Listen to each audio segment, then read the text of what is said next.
Hey folks! In this video we are going to make a sled for the table saw using some scrap wood I have lying around. I had actually started this project before using aluminum, and I even started a video for it. Hey folks! In this video we are going to make a cross-cutting sled for the table saw with aluminum. You might be wondering, why am I going to use aluminum instead of wood like a sane person would? And the main reason is because this table saw sits out here in the shed in the backyard, and wood expands and contracts and changes shape with humidity. And I want something that I don't have to worry about that. And I had the aluminum lying around. Then I run into some problems. The main problem I run into is that the surface of my table saw is aluminum, and the aluminum on aluminum friction was binding and even putting some deep gouges on the surface here. So I decided to just do like a normal person and use wood instead. For the surface of the sled, I'm going to recycle a contraption that I made. This is a pantograph. It's a device to make 3D copies of things. And I've made this many years ago, and I've used it maybe 3-4 times. And it has sat here ever since then. I'm not going to try to disassemble this thing. I'm just going to cut off the unwanted parts.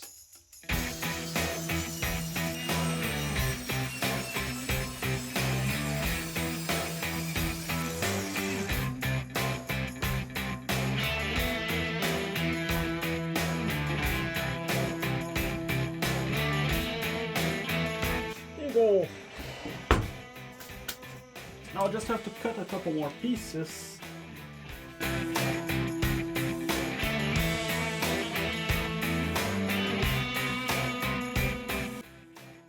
Alright, the way this goes now together, this part is going to be the bridge back here, and this part is going to be the fence, and this thing gets glued in the back. It helps reinforce it and stabilize it. I still have to make the runners for the bottom, but first I'm going to glue these two parts together.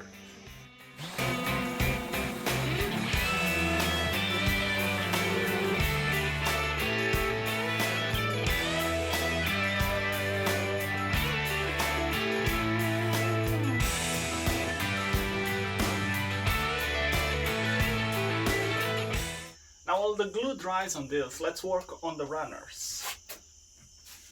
I have a piece of purple heart that is just great for this. It's almost the perfect size, and purple heart is a very good wood for this because it's very hard wearing and relatively dimensionally stable.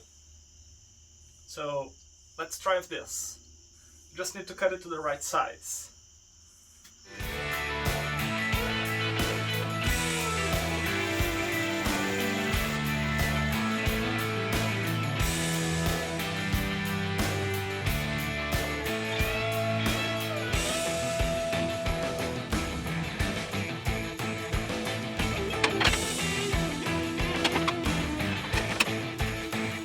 Just some light sanding to make sure everything fits perfectly.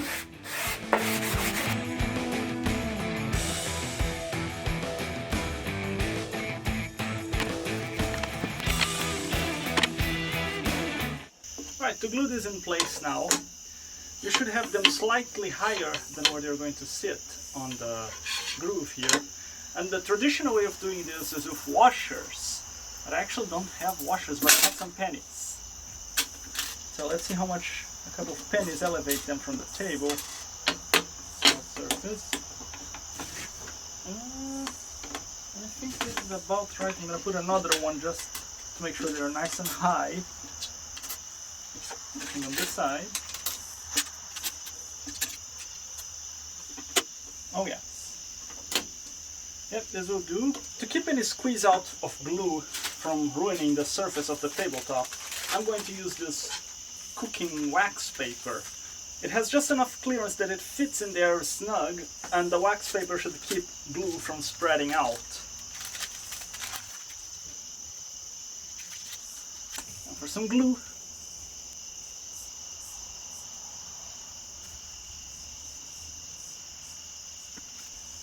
And the table. And I'm going to line it up to this edge with this piece of aluminum here.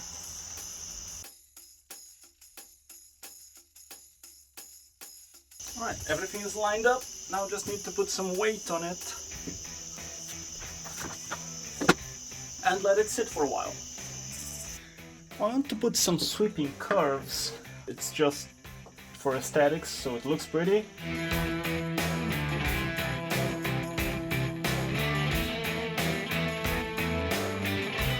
Well, same thing on the back fence. I'm gonna make a cut on one side, then flip it over and use it as a template to cut on the other side.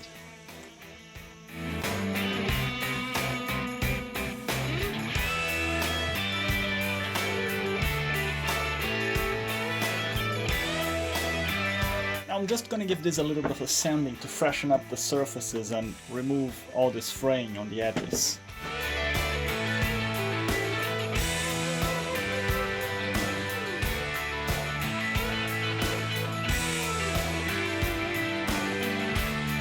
I'm gonna put some screws on those runners, and they will act as clamps and make sure everything stays together, so I can continue to work with this thing while the glue fully sets.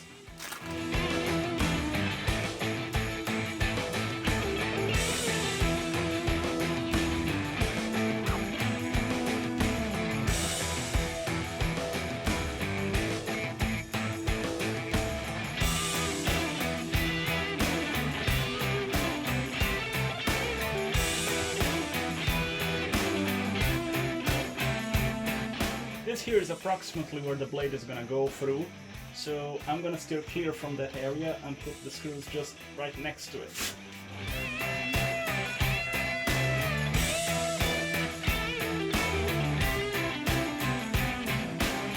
So I made a mistake in the order of operations.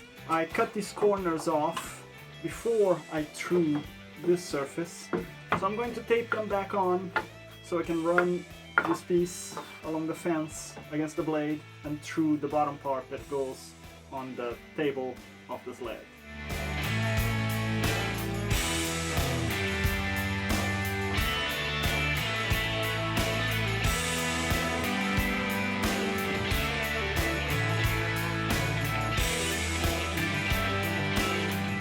I'll put a little curve here at the bottom so the sawdust doesn't interfere with the pieces that you line up against the fence. This doesn't have to be anything complicated or too big, so I'll just do it with the sander.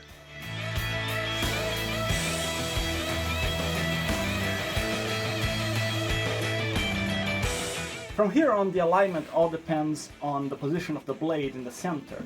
So I'm going to run it through the blade, do the center cut, then I'm going to drill a hole in this corner, put one screw for the bridge here so it can pivot. I will align the bridge position relative to the center cut and then secure it in place and do a few test cuts to make sure it's properly aligned.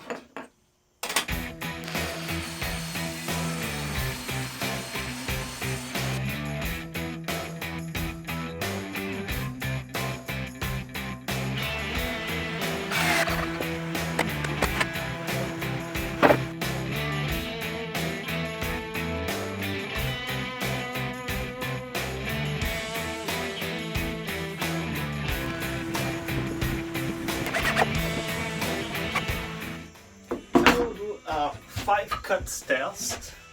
Basically, you cut a piece of wood 5 times and you measure the last cut, and that tells you how much your back fence is off by.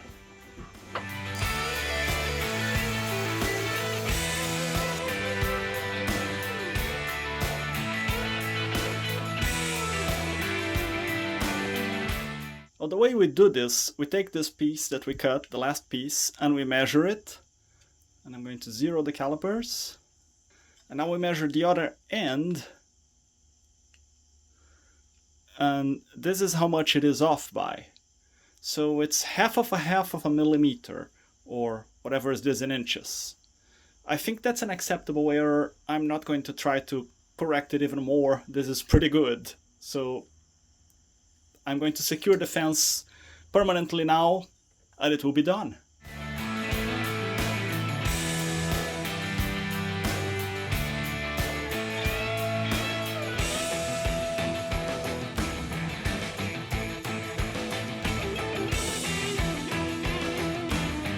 This sled's first official job is going to be to cut a finger guard for the rear here.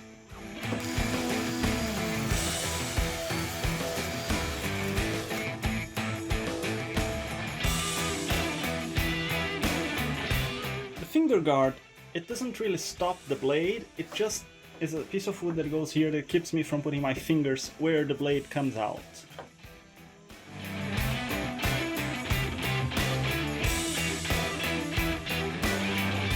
So I just realized that the camera was not recording, but I added a feature to the sled, a 45-degree cut. So basically what I did is I tilted the blade 45 degrees and run it a pass on this side. So now we have a 45 degrees area to cut on. Then I gave it a light coat of lacquer just to seal everything. Now just gonna give it a coat of wax so it slides around smoothly. I hope I can use this stuff on lacquer. We'll find out.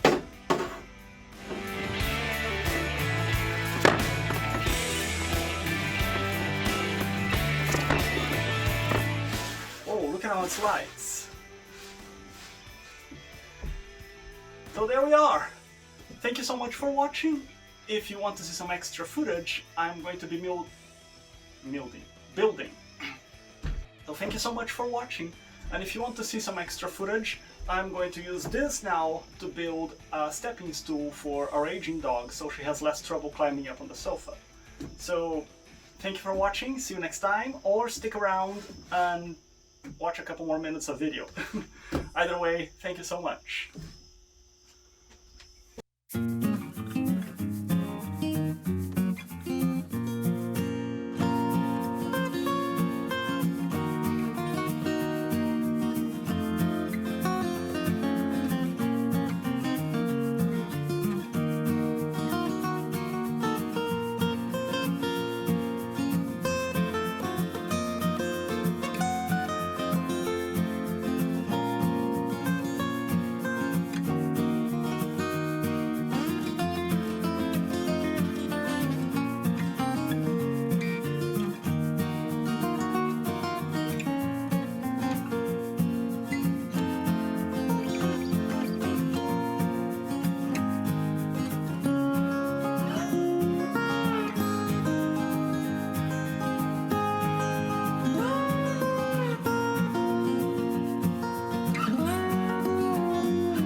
Ta-da!